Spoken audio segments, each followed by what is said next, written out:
ধুন্ধুমার পরিস্থিতি মালদায় ডিআই অফিসে ঘেরাও করে বিক্ষোভ দেখাতে গিয়ে পুলিশের সাথে রীতিমতো ধস্তাধস্তির জেরে চরম উত্তেজনা তৈরি হলো চাকরিহারা শিক্ষক অশিক্ষক কর্মীদের সঙ্গে। আহত পুলিশ কর্মী বুধবার সকাল 11টা নাগাদ ইংরেজবাজার শহরের অতুল মার্কেট সংলগ্ন জেলা শিক্ষা দপ্তরে ঘেরাও করে বিক্ষোভ কর্মসূচির ডাক দেয় যোগ্য শিক্ষক শিক্ষিকা ও শিক্ষা কর্মী মঞ্চ। এদিন শতাধিক চাকরিহারা তরুণ তরুণীরা মিছিল করে জেলা শিক্ষা দপ্তরের সামনে গিয়ে বিক্ষোভ দেখাতে পুলিশি বাধার মুখে পড়ে বলে অভিযোগ। তারপরে শিক্ষা দপ্তরের ভেতরে ঢুকে বিক্ষোভ দেখাতে থাকেন চাকরিহারা প্রার্থীরা। মালদা থেকে বিশ্বজিৎ মণ্ডলের রিপোর্ট।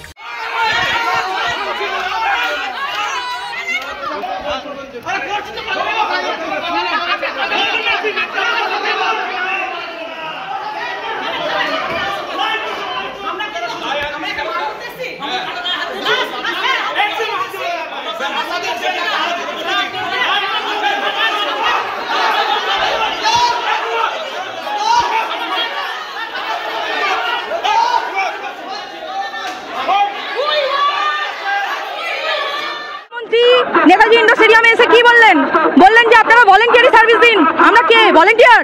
আমরা ভলেন্টিয়ার নই, আমরা যোগ্য শিক্ষক। আমরা আমাদের মেধার ভিত্তিতে সবকিছু একাডেমিক্সের ভিত্তিতে পরীক্ষা দিয়ে ইন্টারভিউ দিয়ে কাউন্সিলিং এর মাধ্যমে যোগ্যতার ভিত্তিতে নিযুক্ত হয়েছি। কেন আমাদেরকে এই জায়গায় নামালেন উনি? ভলেন্টিয়ার শিক্ষক কাদের বলে? স্বেচ্ছাশ্রম কাদের দিতে হয়? আমরা কেন স্বেচ্ছাশ্রম দেবো? কেন ভলেন্টিয়ারি করবো? আমাদের প্রত্যেকের পরিবার আছে, সংসার আছে।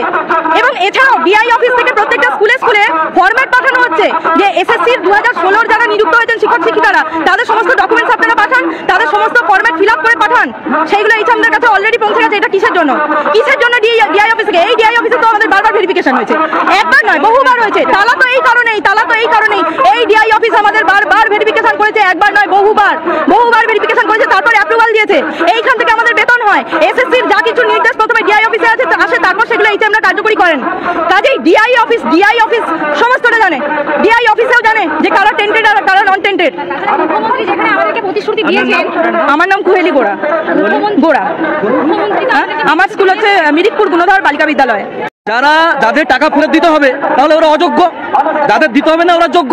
তাহলে যদি অযোগ্যদের বাদ দিয়ে তাদের জায়গায় যারা ওয়েটিং আছে তাদের পরীক্ষা নিক, আর আমরা তো যোগ্য, আমাদের রিপ্যানেল করে দিক। সোজা উপায়, এত সোজা উপায়। তাহলে এটা কেন হচ্ছে না?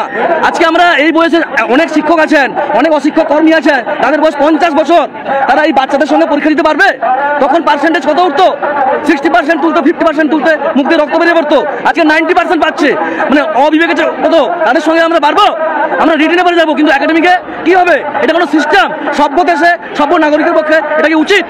তাহলে আমরা চাইছি সরকার যথাযথভাবে রিপ্যানেল করুক। আমরা যোগ্য শিক্ষক যোগ্যতা নির্ণয় করে আমরা স্কুলে যাব সিস্টেমেটিক ভাবে। কোনোভাবে ভলেন্টিয়ার সার্ভিস দিতে আমরা রাজি নই। এটাই আমাদের দাবি, আপনাদের অনুরোধ। আপনারা এটা ছড়িয়ে দিন খবরটা। ধন্যবাদ। আমার নাম হচ্ছে ডক্টর রতন বারিক, পঞ্চগ্রাম শিক্ষা নিকেতন। আমি এডুকেশন বিষয়ের শিক্ষক।